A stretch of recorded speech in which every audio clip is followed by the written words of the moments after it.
Hi everyone, my name is Heather Leonard, and today I'm going to be talking about my Module 5 discussion board video. So let me go ahead and get over. Let me share my screen so I can share my PowerPoint. Okay, perfect. So today I'm going to be talking about the epidemiological research in preeclampsia. So just in case you weren't aware of what preeclampsia is a pregnancy complication that encompasses high blood pressure, and this typically occurs around 20 weeks of gestation.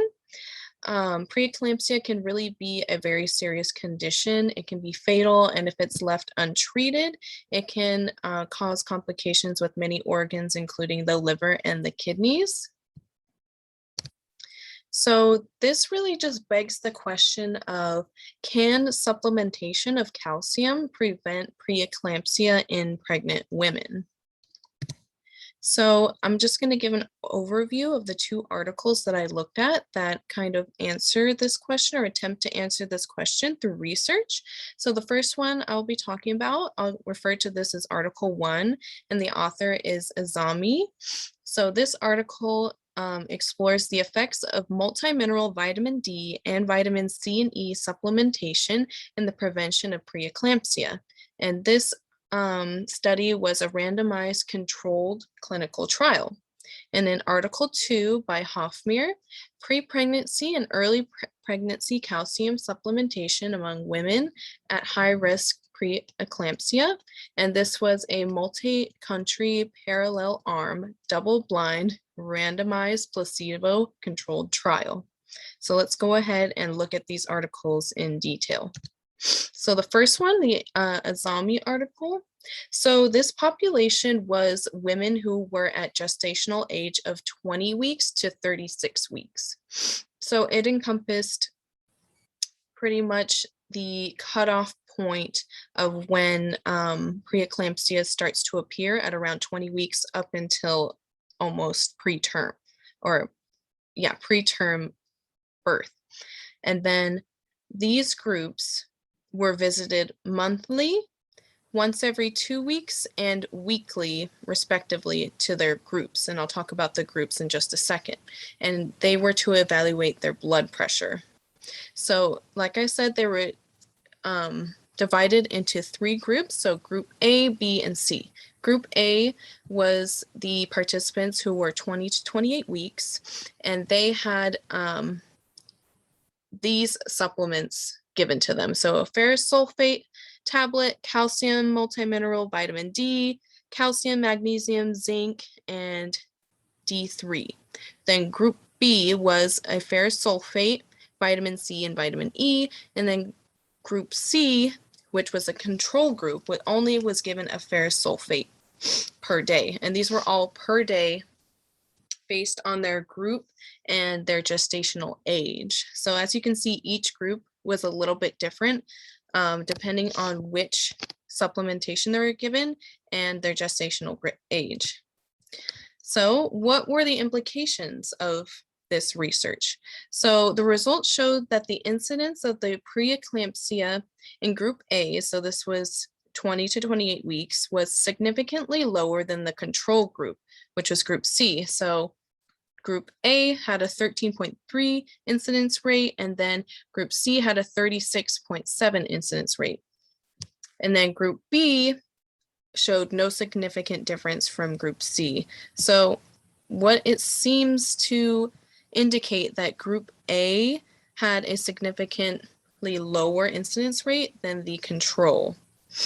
So the conclusion shows that the effect of the minerals calcium, magnesium, and zinc that were different from group B and C had an effect on preventing preeclampsia to the women who were at high risk. So then this also shows that vitamin C and E that was given to group B had no significant effect towards preventing complications. So that difference of the vitamins given in each group really showed the difference of preventing the incidence of preeclampsia.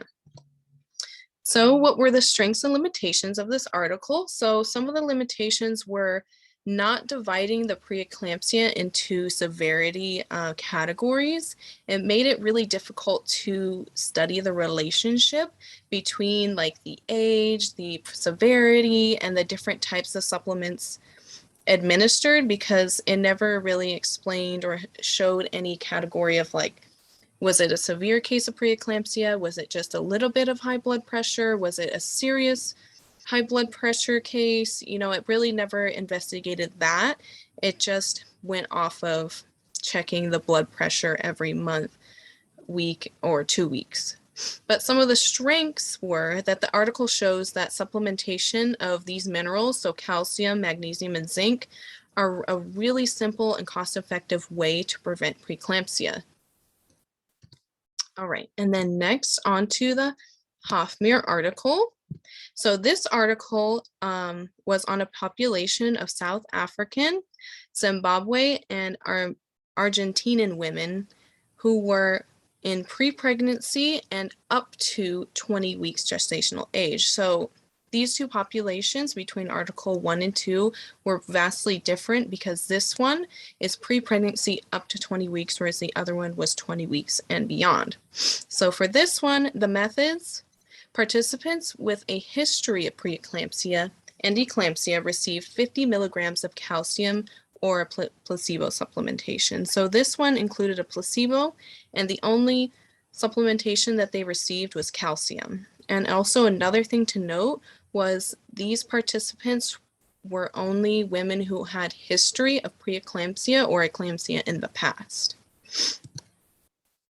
So the results were the prevalence of preeclampsia was lower in the calcium group as compared to the placebo group, a 23 to 29%. However, they deemed it was not very significant because they had predicted that it would be around a 40% reduction.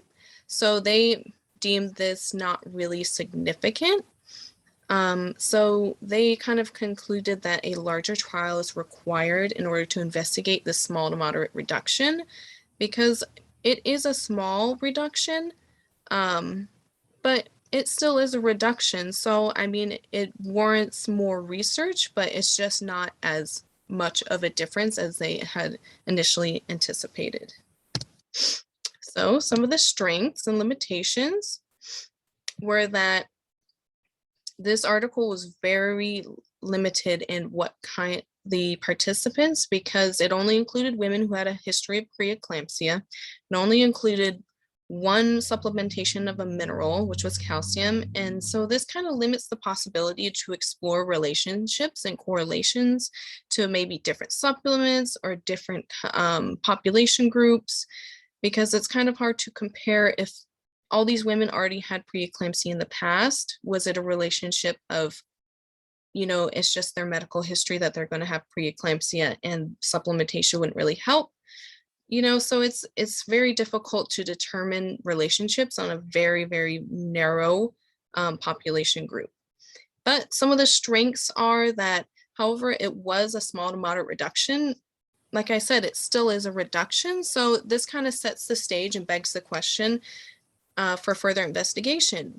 You know, maybe a larger trial with more inclusive populations would help make a more clear connection. So in summary, I'm just going to kind of go over the two articles again and kind of compare them. So can calcium supplementation prevent preeclampsia? So in the first article, there was pregnant women greater than 20 weeks of gestational age. They received calcium, zinc, and magnesium supplementation, which showed a significant reduction in neonatal complications associated with preeclampsia. And this kind of showed that an easy and affordable intervention strategy for preeclampsia would be to take these supplements. As compared to the Hofmeyr article, only pre-pregnant women and up to 20 weeks of gestational age with a history of preeclampsia were included. And they only had a calcium supplementation, and this showed a minimal difference in reduction of preeclampsia. So in conclusion, a larger, more inclusive trial would be required to investigate this small reduction to see if it is similar in maybe different populations, or they would have a larger connection if they maybe included other vitamins and minerals in with this trial. All right, so that comes to the conclusion of my presentation. Here are my references, and if you guys have any questions or comments, please put them in the discussion thread and I will read them later. Thank you so much. See you guys later. Bye.